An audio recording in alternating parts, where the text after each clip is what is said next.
오늘 히브리서 9장 말씀으로 우리 가운데 오신 예수 그리스도의 은혜가 우리 안에 넘치기를 원합니다. 사도행전 17장 11절 베레아에 있는 사람들은 데살로니카에 있는 사람들보다 더 너그러워서 간절한 마음으로 말씀을 받고 이것이 그러한가 하여 날마다 성경을 상고하므로. 우리 예배에 한 가지 문제가 있는데 그것은 전하는 말씀이 정말 그러한가 스스로 확인하지 않고 비판 없이 받는다는 것입니다. 아멘 한다고 내 것이 되는 것이 아니라 확인하고 이해하고 수긍하며 내 가치관으로 수용되어야 마음이 변하고 삶으로 행하게 되고 결과적으로 열매를 맺게 되는 것입니다. 그냥 생각 없이 참여하고 앉아서 듣고 아멘 한다고 변화는 일어나지 않습니다.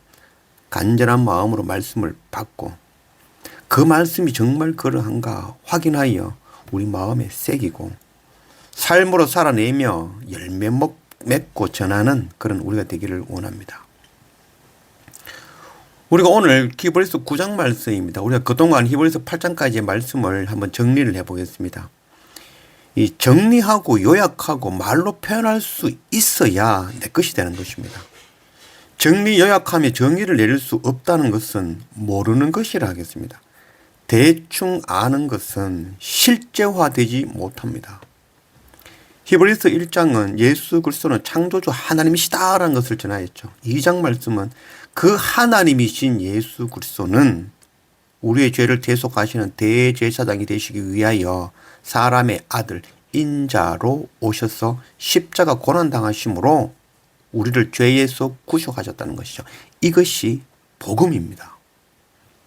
3장 4장 말씀은 이제 이 복음의 말씀을 들었으니까 완악하게 굴 것이 아니라 하나님이시며 대제사장이시며 육으로 오신 예수 그리스도를 믿고 순종하기를 결단해라는 거죠. 만일 듣고도 순종치 않으면 하나님의 나라 그 안식에 들어갈 수 없다라고 말씀하신 것이죠.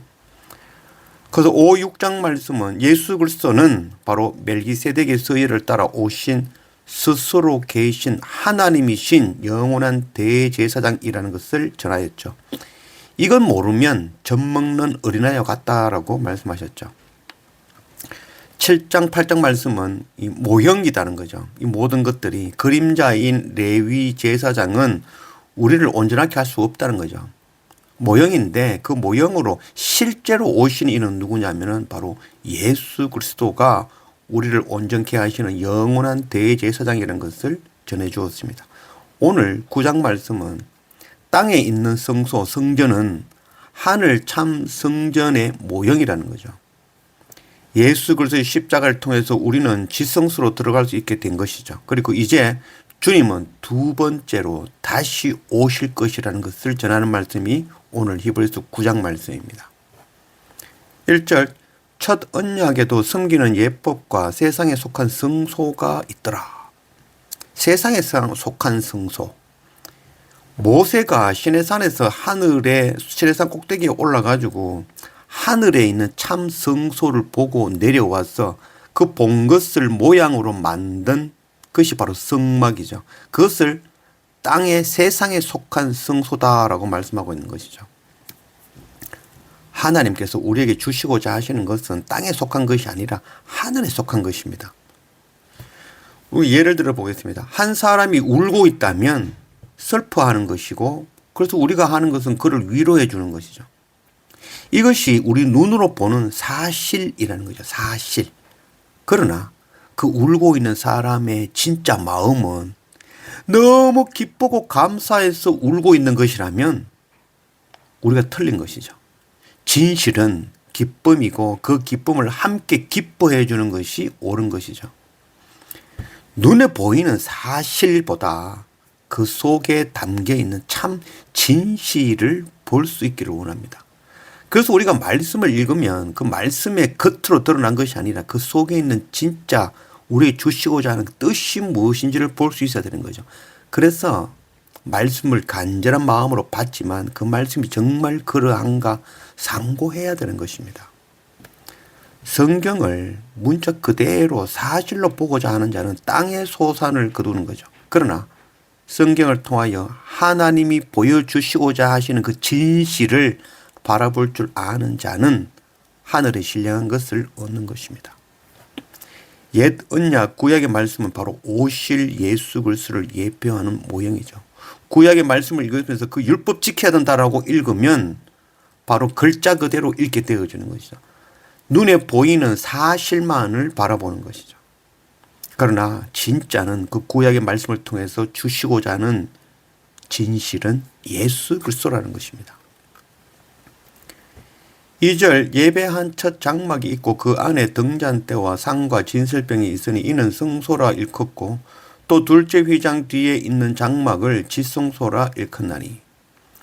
첫 장막, 둘째 휘장 되어 있죠. 이 모세가 성막을 만들 때 성소 안에 성소인 지성소를 만들어 가지고 이중 구조로 성막을 만들었죠. 그래서 성소와 지성소는 휘장으로 구분되어져 있고 그 휘장에는 그룹이 새겨져 있는 것이죠. 그리고 그 지성소 안에는 속죄소를 덮고 있는 언약궤가 있고 그 언약궤 안에는 만나를 담은 금 항아리와 아론의 삭이 나고 열매가 달린 아몬드 나무 지팡이 그리고 십계명이 적힌 두 돌판이 들어있는 것입니다.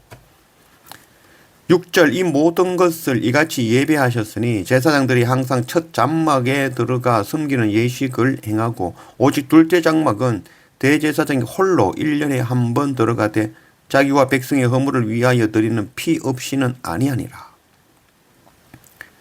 제사장은 첫 성소에서 하나님을 섬겼고 두 번째 장막인 그 지성소는 1년에 한 번만 들어갈 수 있는 거죠. 바로 속죄일날 희생제사를 본인을 위해서 드리고 피를 뿌린 뒤에 대제사장이 혼자 들어가서 백성의 죄를 속죄할 수 있는 것입니다.